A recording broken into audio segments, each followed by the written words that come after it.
Ladies and gentlemen, welcome once again to the Packernet Podcast. I am your host and resident analyst, as always, Ryan Schlip. Check us out online, packernet.com. Find me on Twitter, pack_data. Well, got a little bit of news and notesy stuff to talk about today. We can finally get caught up a little bit. We had to do our PFF today. We had to do our Laughing at the Vikings day. Now we have to play a little bit of catch-up. All the news right now, the biggest news cycle going on is about the NFL head coaching cycle. A lot of guys going out doing a lot of interviews. Mike Vrabel has already been picked up by the New England Patriots. Chicago Bears fans are desperate for Ben Johnson, as are probably most teams. I know the Raiders are looking at Ben Johnson. The Jaguars are looking at Ben Johnson. I don't know that he's the best option. I'm borderline skeptical, although I understand why people would be excited about it. He's done some great things on offense. So you're kind of looking at him as a Kyle Shanahan, Matt LaFleur type of a guy. Maybe not really Sean McVay, because I think McVay was one of the rare guys that was seen as a great offensive mind as well as a really good locker room guy, high energy, very likable, et cetera, whereas some of these other guys are a little weird, or quiet. I think Shanahan and LaFleur are very similar, and then you got the goofball in Miami who's got his own little antisocial type habits. To my knowledge, Ben Johnson is not really known as a McVay type. There was an interesting story that I found, though, that I wanted to kind of bring to the forefront. I know we're not Bears fans or whatever, but they're going to make a decision, and that decision is going to massively impact us. And so I wanted to pull this up, see if I can friggin' find it here real quick. So many bookmarks on social media. It's just constant news. Nope, that's not the one. So just to set the stage here, this is a Washington Commanders podcast. Ben Johnson obviously is the offensive coordinator. And remember, last year there were talks about him being a head coach. I believe he took some interviews. It sounds like based on this, he at least was about to take at least one interview, and then decided to stay in Detroit after all was said and done. So the story is about Adam Peters, the GM for the Washington Commanders, flying out to meet with Ben Johnson, and then this is how the story went. By the way, Sam Howell is a quarterback for Washington. If you remember, backup guy, not very good at football, et cetera, et cetera. I don't know if it's been talked about publicly, but the story that I got, what happened was they were en route. Adam Peters and them were en route to Detroit for the interview. Mm-hmm. In conversation with Ben Johnson, it was brought up that Ben Johnson still wanted Sam Howell. That's what he wanted to be his quarterback for his offense. And, there's Carolina connections, all that stuff. Mm-hmm. And Adam Peters was like, no, because they know who they're going to draft. And we all knew who they were going to draft. And he didn't want him. So if anybody should be upset, it should be Jaden. So what I'm saying is, and kudos to Adam Peters for holding his guns and saying, no, we know who we're drafting, and that's who you're going to have to build with. And that's the story that I got. So Johnson wanted to roll with Sam Howell. Yeah, it was Adam Peters that said, turn that plane around. yeah, man. Yeah, it was Adam Peters said, no, so we agree to disagree, and I wish you well. Turn this thing around. So, yeah. So essentially, if you didn't quite follow that, the GM for Washington was going to fly out to do an interview about offensive coordinator Ben Johnson being the head coach of Washington. It came out that Ben Johnson wanted Sam Howell to be the starting quarterback for Washington, and Washington said, no, we're planning on drafting Jaden Daniels. That's who you would have to work with, and they agreed to disagree and decided to part ways. It's important to note because, we got to remember, and maybe this isn't the case as much in Green Bay, but in a lot of other places, I think it's been true in Chicago and whatnot, and it's definitely going to be true for a guy like Ben Johnson, who's going to be asking for a lot of power. When you're this much in demand, you're going to have some demands.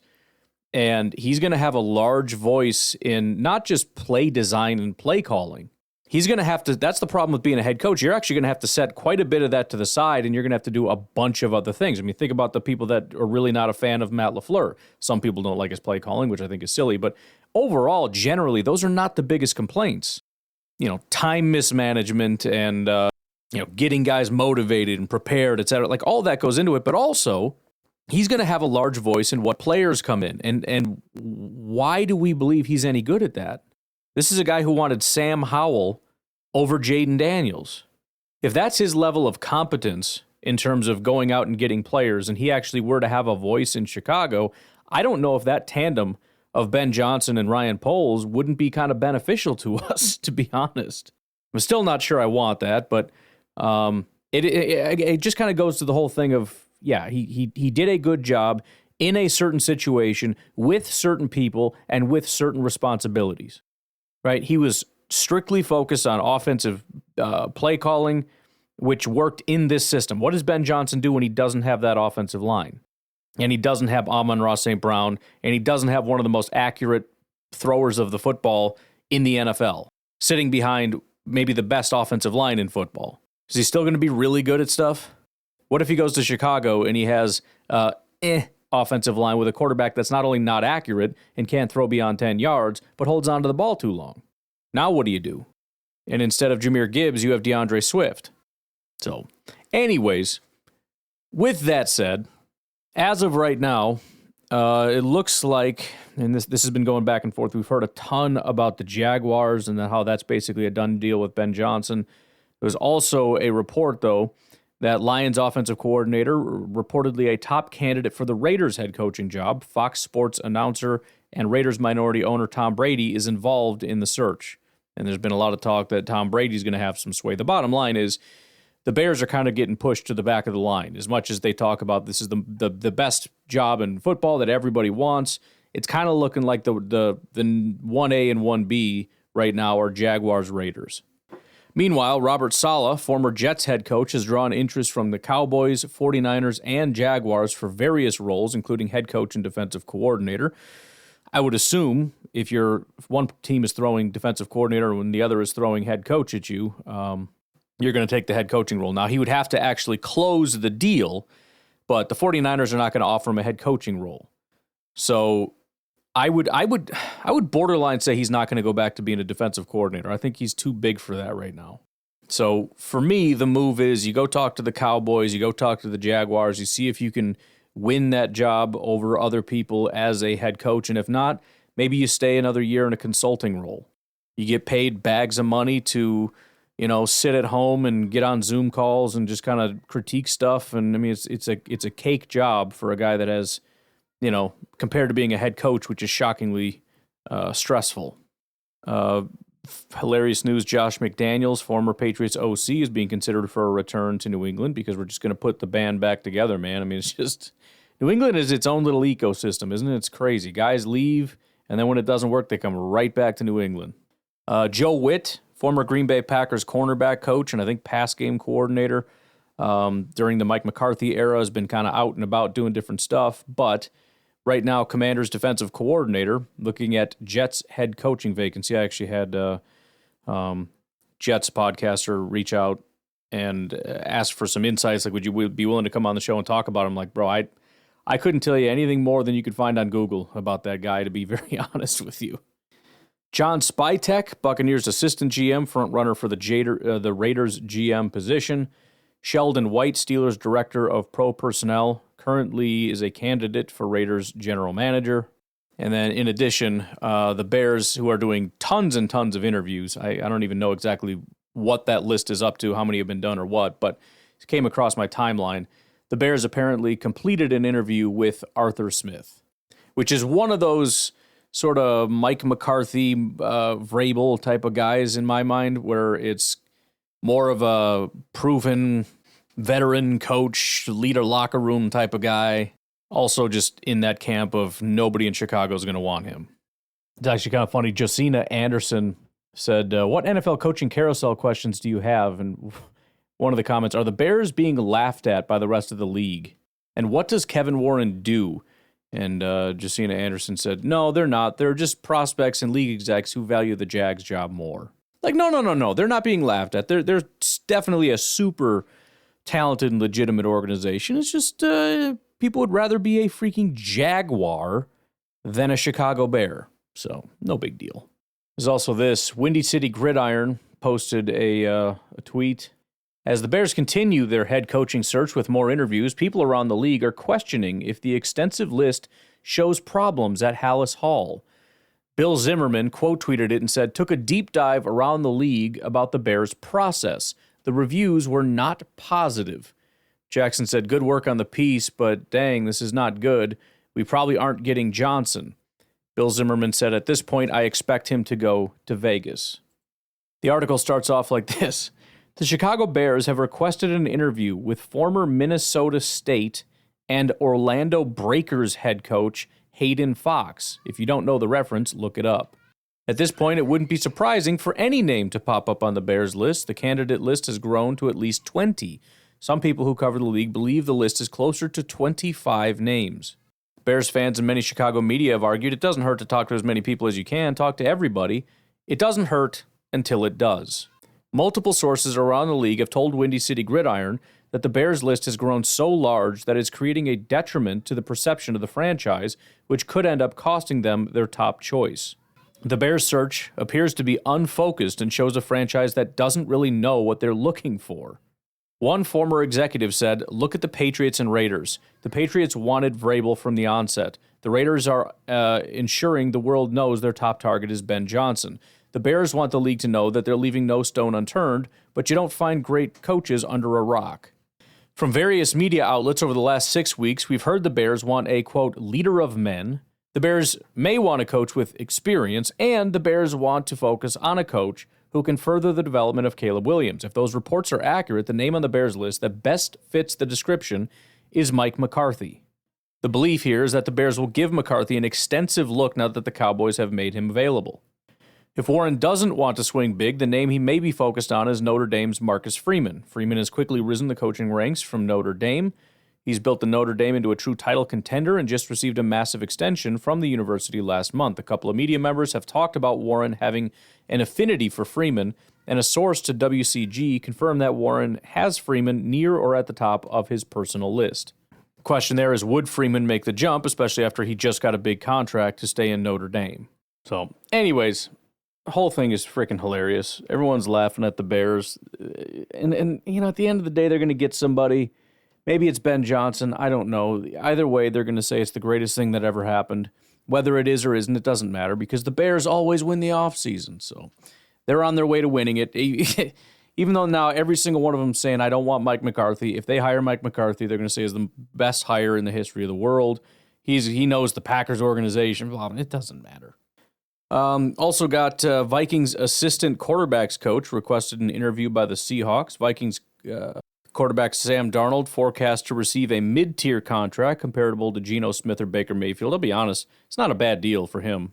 I mean, it obviously could have been a lot more massive, potentially. I don't know if anybody would actually buy that was real. But even getting like a Geno contract for him, as bad as his career was, that's pretty solid. Brian Flores, Vikings defensive coordinator, is rumored to be a top candidate for Jets head coaching vacancy. So losing Darnold, probably losing Brian Flores, potentially even losing assistant coaches like assistant quarterbacks, coaches, and whatnot.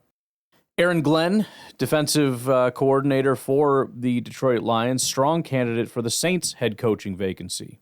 So Vikings defensive coordinator, Lions defensive and offensive coordinator, all go bye-bye. Maybe, maybe not. We'll see. Watch they end up with Saleh as their defensive coordinator. Wouldn't that just be the best?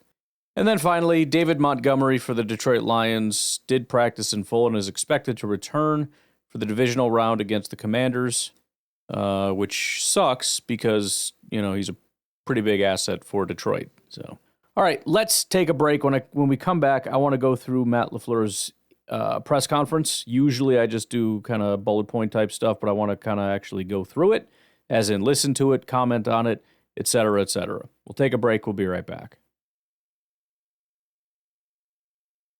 Actually, we're going to go ahead and pivot on that. I didn't realize it was a 38-minute press conference. I know I listened to it. I know he took some extra time because it was kind of the season-ending one, but If I just pushed play and didn't comment on anything, it would be too long. So we'll save that for tomorrow, I guess. All right, let's do this. I've got a bunch of other news and notes. Let's see if we can just kind of clean this out here. So one of the more interesting, speaking of coaching things, interesting things to come out apparently is Deion Sanders to the Cowboys. I know Adam Schefter, I don't remember what show it was on that I was watching, but Schefter seemed pretty confident that this was very, very real. Now, take that for what it's worth, I suppose, but any amount of pushback, and he seemed to be upset about it, that he didn't like. Maybe it's just an ego thing that, how dare you question my sources or whatever, but sounds like it's and honestly, I don't know why it wouldn't be. If you think about it, he did what he could do in college, made a name for himself, et cetera, but now you got your kids and they're moving to the NFL. You have an opportunity to go to the NFL with your kids. Now, I don't think Dallas is going to get Shadur Sanders or anything, but the point is, I just don't know if you want to be left behind. You get to go back to the NFL, back to Dallas, the biggest show in the world. You get to bring that star power. And like Jerry Jones would love nothing more than this. It's a massive spectacle. He never got Johnny Football, which he wanted, but he can get something even better. All the bright lights are going to be on Dallas. Look at this tiny little college program. I might be slightly overstating it, but this tiny little college program that nobody gave a crap about until Deion went there, and suddenly it's all anybody ever wants to talk about. He's going to go to Dallas. You know he's going to be a great fit in the locker room. Seems to be fairly smart. He's great at recruiting, and so in terms of free agency as well as a coaching staff, he's going to build whatever and whenever he wants. The only potential issue could be sort of a power struggle, but it just feels like a match made in heaven to me. Now, maybe Jerry Jones's son and the rest of his organization would push back on it and try to find a different option if they didn't really like it. But as much as it seems like some fake little sensationalized thing, it kind of starts to make sense when you think about it. You think Deion wouldn't want to go to Dallas to hoist a Lombardi trophy? Come on, man. That's better than anything he's going to do in his current situation. And you know he believes he can do it. Somebody caught his kid Shadur, who's going into the draft, should be very, very high pick. But I think they caught him at the airport or something and asked him what he thought about his dad possibly coaching for Dallas. He said, I think it'd be cool. What do you think? Let's talk about this real quick, because this is kind of an interesting little tidbit. I've been mentioning that I'm happy with a lot of things. One of those things being the way special teams has gone. And primarily what I'm talking about is I really like our kicker and our punter. Now, that doesn't mean there aren't some things to potentially be critical of as far as special teams as a whole. Via Mike Sando over at The Athletic, Green Bay owns 7 of the NFL's worst 37 special teams EPA performances in the playoffs since 2008, despite accounting for only 24 of the 378 individual team postseason appearances, which is 6% over that span, via True Media. Felipe posted this on Twitter. The Packers finished the season with the 32nd graded special teams unit per PFF, while Rich Bisaccia is the highest paid special teams coach in the NFL. If Bisaccia is fine with taking a job only as assistant head coach, okay, but he shouldn't come back as a special teams coach in 2025. So, a couple things. There are, I suppose, a couple caveats here. Number one, Braden Narveson accounted for 6 games and had a 43.8 field goal grade. Brandon McManus only had 12, so that's 33% of the kicking grade was Braden Narveson, right? So that's going to be somewhat artificially lowered or whatever because of that. Outside of that, though, everything else kind of stands as it is. The kick return grades, there were a bunch of them. I don't even remember that, but Evan Williams, Corey Ballantyne, and Bo Melton all had at least a return or 2. However, Keyshawn and Jaden were our primary returners. They were also our 2 lowest graded returners. Keyshawn Nixon had a 59 overall return grade. He actually graded out pretty well as a punt returner, but he only did that 4 times. He had a 70 punt return grade. He kickoff returned 22 times and had a 56.6 grade. He returned 623 yards. 43 yards was his longest. He averaged 28.3 yards per kickoff. Jaden Reed was even worse. He had a 61 grade on kickoff returns, but only did that once. He had a 43.8 grade on punt returns. He averaged 8.6 yards, had 2 muffed punts, fair caught 31 times. How was that possible with... Well, I guess there were 16 returns, 31 fair catches. He had a 49.2 grade overall. Now, I had mentioned I didn't think the Keyshawn Nixon thing was still going to be a thing this year. Maybe he still wouldn't have been good even if we had the old kickoff rules. I don't know, but it ain't really a great thing with Keyshawn anymore. It's not terrible. And again, I don't blame him for this last fumble because it was a ridiculous thing where he got hit right in the head. He blacked out and went unconscious. I don't expect you to hold on to a ball through that. Should have been a penalty and wasn't. But he's not a special kick returner. He's just an average kick returner. Pretty much everybody is going to be doing roughly what Keyshawn Nixon is doing. Jaden Reed is just not good at it. He's never been good at it.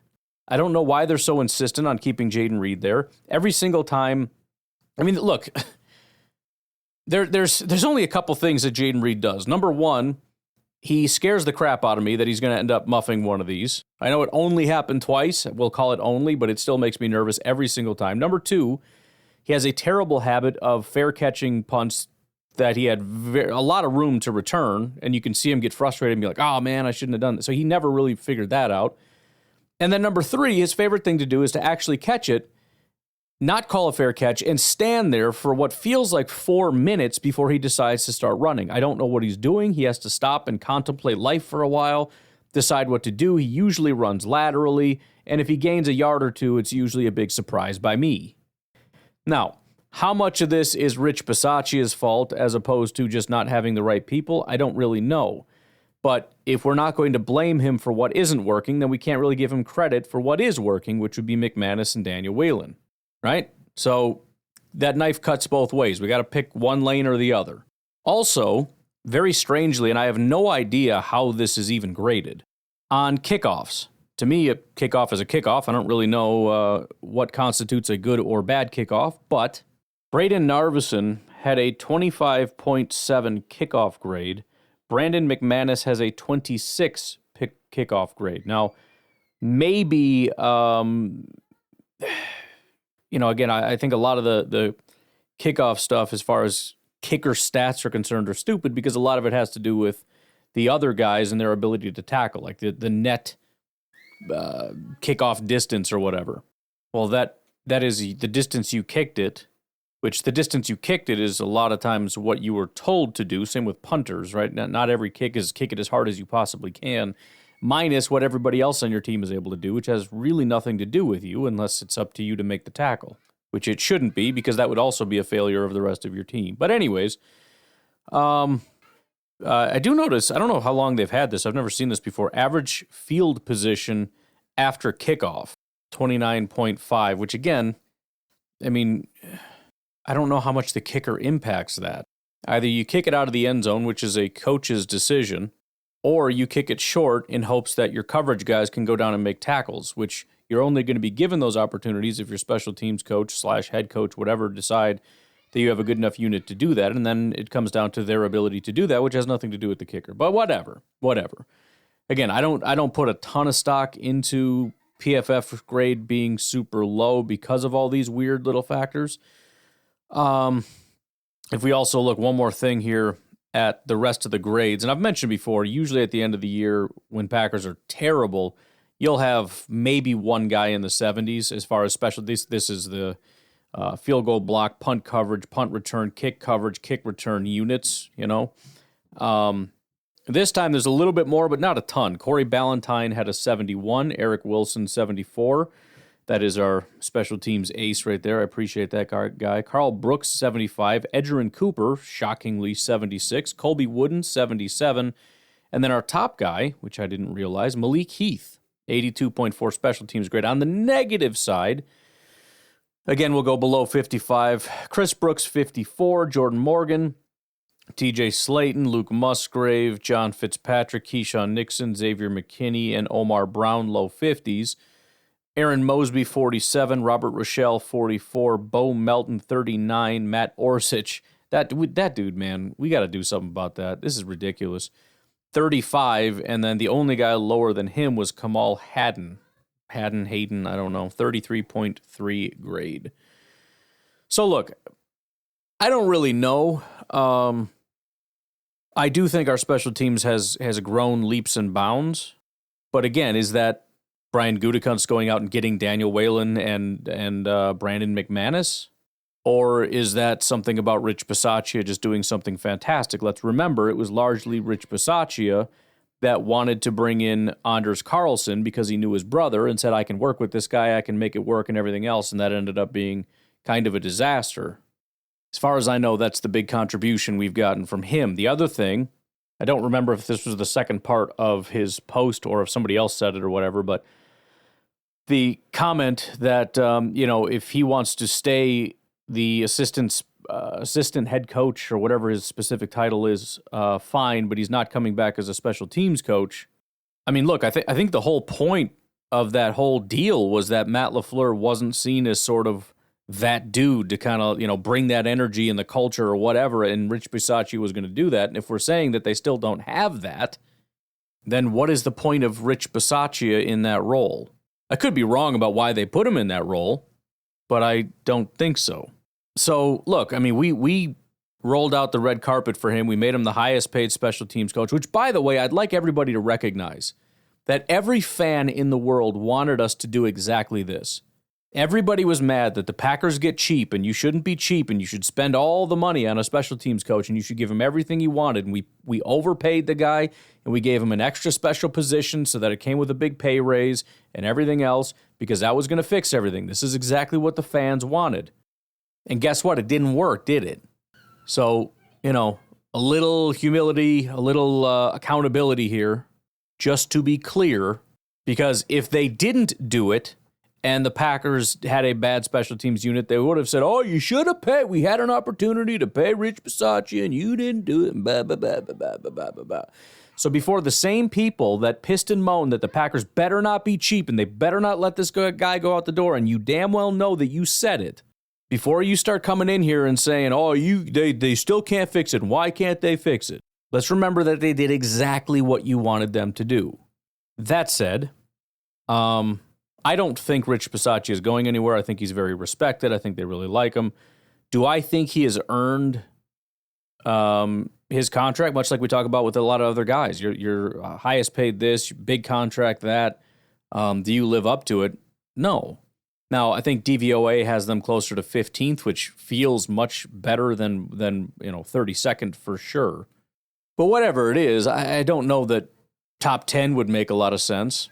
And again, I think a lot of this stuff is kind of fluky and whatnot, with the fumble for Keyshawn, the special teams trick play done by the Chicago Bears or whatever. But at the end of the day, it's still an element of being prepared.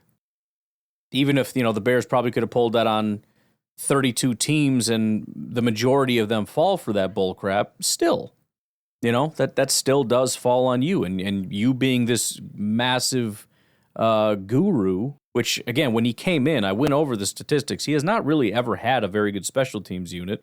He has a very good reputation, but I don't know exactly why, other than he's respected in locker rooms and among coaches, and he got an interim head coaching job.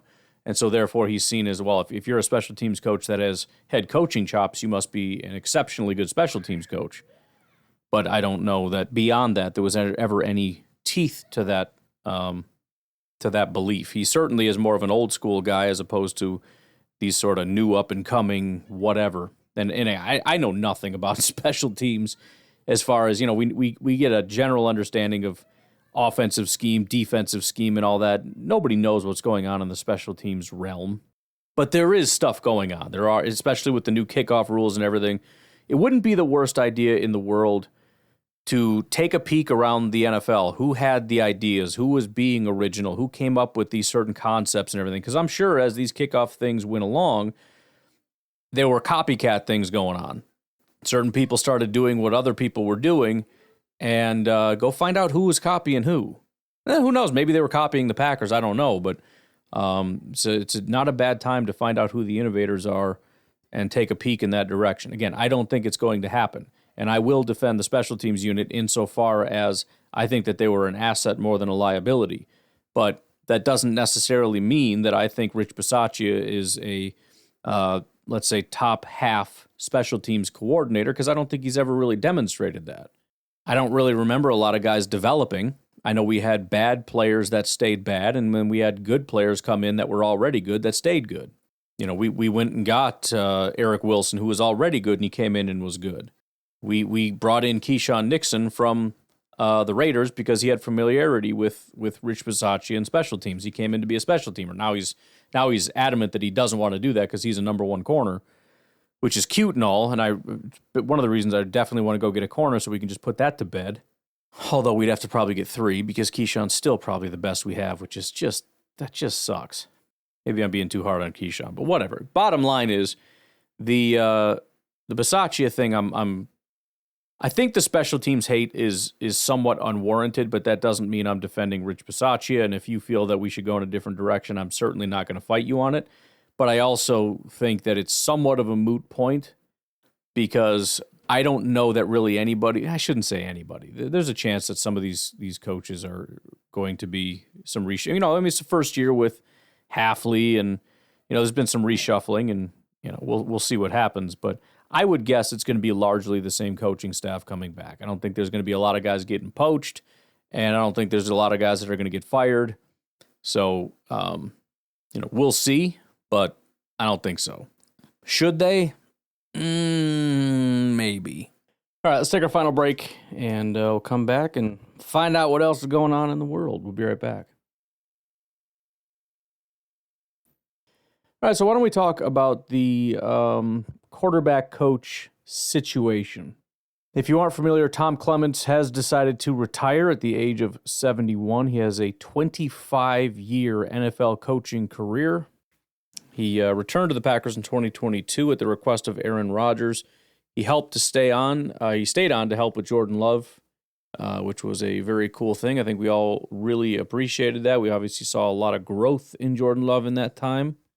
But there's a lot of worry. There's a lot of concern. My thought, and I could be entirely wrong about this because there's obviously 2 different ways that you can approach this, and both can technically be true. But I guess my general thought on this is that as far as knowledge and whatnot that you can impart and value that you can provide as a coach, I think there's sort of a tapering off as you begin to learn as much as the coach is teaching, as you're willing to or able to understand, learn, master these things, there's less and less that this coach can give you.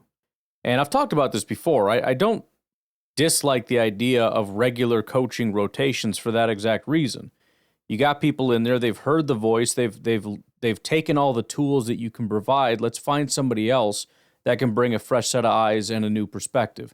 Now, that's the one side of the coin. The other is just being very good at your job in terms of every day brings new challenges, and who do you want to be the one to help you overcome that? So, for example, on a game-to-game basis, who do you want in the room that is going to identify things about your upcoming opponent to help your coach? I mean, that's something that never really runs out. It doesn't really ever deplete. It's just a matter of him doing his homework and coming to help you, to tell you what you need to do to attack this day, this situation, etc. But I still do think there's something to the fact that, you know, Tom Clements has done a lot to give Jordan everything that he has. And although there's still some value there, I think it's, you know, less so than day one. And I don't hate the idea of just getting somebody else in there that has some knowledge that Tom doesn't, some different perspective that Tom doesn't have, just so you can add to. It's not like we have to lose anything that Tom Clements said. It's just we need to give him more information that maybe Tom didn't have. So I'm not super panicked about it. I don't want to undersell what Tom Clements was doing, but, you know, I think there's every reason to be excited about the perspectives that can be brought by somebody else. Now, the question then is, what direction are you going to go? One of the funnier things that you may have seen out there is ESPN's personality host, whatever, Dan Orlovsky. I will say Dan Orlovsky seems to be a pretty intelligent guy as far as all the talking heads and everything on there. A lot of these guys have experience or whatever. He seems to be known as a pretty heady, pretty intellectual guy. I don't know if you saw that clip of him and Shannon Sharp. I don't remember exactly what it was, but he quizzed him and on the spot fired back with the answer, which was his actual brother, which made it even better. It was something like, you're some kind of NFL historian. You tell me the last time a Triple Crown winner didn't go to the playoffs or something like that. Immediately, your brother. And he just started stuttering all over the place. So, I mean, he does seem to be one of those, I mean, like a classic quarterback, right? Great memory. He knows a lot of stuff. The reason why it's not just some nothing thing, as far as Dan Orlovsky, let me go through this. There's an article here from Acme Packing Company from Justice Mosqueda. ESPN's Dan Orlovsky throws his name in the ring for Packers quarterback coach. Green Bay Packers head coach Matt LaFleur tends to hire offensive coaches with whom he's had previous relationships. Now that quarterbacks coach Tom Clements is set to retire, a big question that Matt LaFleur must answer is who's going to oversee the development of the young $220 million quarterback Jordan Love. One of LaFleur's former quarterbacks, ESPN's Dan Orlovsky, just threw his hat in the ring. After someone suggested Orlovsky as a possible candidate on Twitter X, Orlovsky responded, "Would be an honor," on Tuesday, the same day it was announced that Clements would be heading into retirement. LaFleur has previously discussed trying to sign Orlovsky to his coaching staff in the past, which shouldn't be a shock. The two spent time with each other in 2009 when they were both with the Houston Texans and in 2017 with the Los Angeles Rams, LaFleur's lone season as the team's offensive coordinator. Orlovsky wouldn't even be the first 2017 Rams quarterback who LaFleur has signed to his staff. At the moment, Sean Mannion, who is also on that roster, is serving as the offensive assistant for the Packers. Mannion and Luke Getsy, currently a consultant with the team who served as the Packers quarterback coach from 2019 through 2021 under LaFleur, are both internal candidates who you'd have to assume would be on the short list for the job. Orlovsky's deal with ESPN is set to expire after this season. So it's not just some fake little thing like I kind of assumed it would be. I mean, the stars are kind of aligning on here. Orlovsky's a talented guy. He's a very smart guy. He has familiarity with Matt LaFleur, obviously, the scheme in general, the way that he runs his offense, what he expects of his quarterbacks. He said he'd be willing to do it. His contract is expiring. Matt LaFleur has a history of hiring guys that he's familiar with, including Mannion, who's already here. I mean, it's far from impossible. Now, of those other candidates already discussed were Luke Getsy. Luke Getsy, you, I'm sure, remember, he was with Chicago. That ended in disaster, right? He went to Las Vegas. That didn't work out, so Green Bay brought him back, and which I don't have any problem with. You know, it's funny how when they're here, and we don't really know how good of a job they do, but they're very well liked and they're very well respected, at least in whatever role they're given. They go out and get these bigger jobs that they're not cut out for, and we bring them back for some small role because they can help us with what we're trying to do. Now, you might remember the whole thing with Getsy where he was kind of a Rodgers guy and he was kind of brought in for Rodgers and all that stuff. He wasn't even necessarily primarily a quarterback guy. He was a wide receiver guy. But Aaron Rodgers liked him. And so he basically got to handpick his quarterback coach and he said, I want Luke Getsy. But he went from quarterback coach to quarterback coach / pass game coordinator in 2020 and 2021. And if you remember, we had a very, very good offense in 2020 and 2021. Can't say that was entirely Luke Getsy, but I mean, it speaks for itself. I mean, it was incredibly good. Could he just get his job back, quarterback coach and pass game coordinator, or at the very least, quarterback coach? It's not impossible. And remember, as quarterback coach, he was also Jordan Love's quarterback coach, so it was already a thing. Not saying it's my pick. I'm just kind of going through the thought process here on that. Sean Mannion is kind of it seems impossible. He was just brought in this year, former NFL quarterback, joined the Packers staff as an offensive assistant in 2024. He got plucked from the Minnesota Vikings. I would say that it's significantly less likely now with the Orlovsky thing, although that may fall through considering Orlovsky might get some massive TV contract that the Packers wouldn't even be able to match. I don't know. I don't know what the comparisons would be, but The only reason I say that is because, as they just said in that article, Orlovsky is basically just a better version of Sean Mannion, seemingly. I don't know, maybe not, but that's kind of how it seems to me. But Mannion, when we got him, you might remember me saying Minnesota Vikings fans were pissed. They knew that Sean Mannion was a really, really intelligent guy. They knew that someday he was going to end up in the coaching ranks and as a quarterback coach. And they were hoping that it was going to be a secret that was going to remain within Minnesota, so that when he was done there, they can immediately just bring him into the fold as a assistant coach or whatever. And Green Bay sniped him. So he has a reputation for being kind of an extremely intelligent person that just has one of those coaching personalities. Like it's some of there are guys that play that a lot of guys know, like whether or not you're ever going to be a good player, I don't know, but he's going to be a great coach one day. And that's just how some of these guys are. So Mannion is unlikely just because it seems early. However, it feels like it's going to happen sooner than later. And I honestly wouldn't be shocked if Mannion was the guy. And it's just a matter of like, how brilliant is this guy really? Is it just kind of he's cut out for this and eventually over the course of 5, 6, 7 years, he'll get his shot?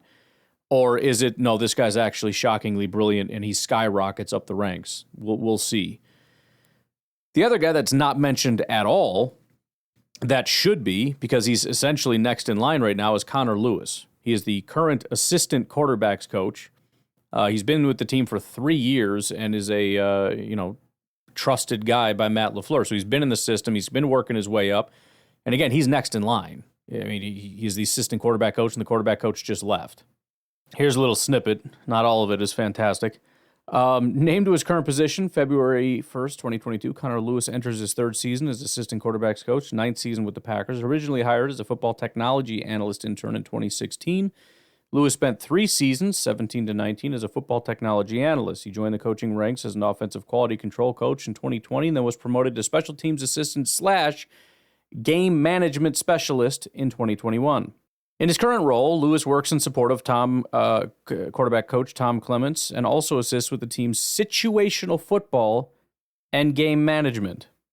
Probably not a title you want to put on your resume for the 2024 Green Bay Packers, but, don't need to go through all the stats and whatnot of everybody that he worked with and everyone he worked with. But aside from that last part, the fact that he's also responsible for situational football and game management, it makes sense that he would be next in line. Doesn't mean he's best for the job. Doesn't mean that's who the Packers want. Maybe they feel like he's not ready or the right guy to take the leap or take on that much responsibility. I don't know. But Connor Lewis would make the most sense. Sean Mannion, again, probably too early in my estimation, but I wouldn't rule him out entirely. Luke Getsy feels like a good fit. And the resume looks pretty good, but I still don't know. I don't know how that all works as far as him being brought in by Rodgers and whatnot. I suppose it was Matt LaFleur's decision to make him to promote him after 1 year to pass game coordinator. He didn't have to do that if he didn't like him, and it worked. So it's a little bit far-fetched to assume that Matt LaFleur just didn't want him there. So that's probably something, and plus, I mean, they brought him back as a consultant, so there's that.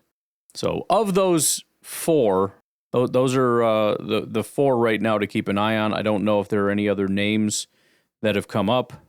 The only other interesting part about this, I want to kind of scroll down a little bit here in this article written by Bill Huber over at Sports Illustrated.